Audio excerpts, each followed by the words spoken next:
Welcome. In this video I will show you how to adjust brightness, contrast and sharpness levels on your Samsung ViewFinity S8 monitor.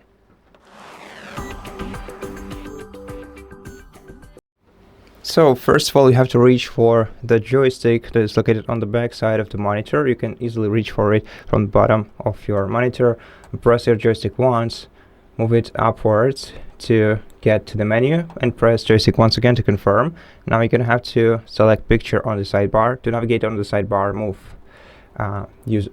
dragging your joystick up or down, select picture, and here in picture mode you'll be able, in picture menu you'll not only be able to select picture mode but adjust brightness, contrast, sharpness and the rest of the picture settings. To adjust brightness, for example, or any other of these levelers, you simply have to highlight it, then press joystick once, and then use this leveler by moving your joystick to the left or to the right until you reach the satisfying level.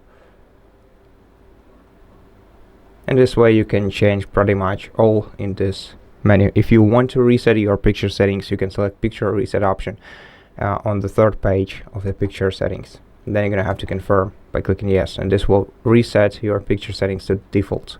And that's it. Thank you for watching this video. If it helped you, please consider subscribing to our channel, leave us a like in the comment below, and I'll see you in the next one.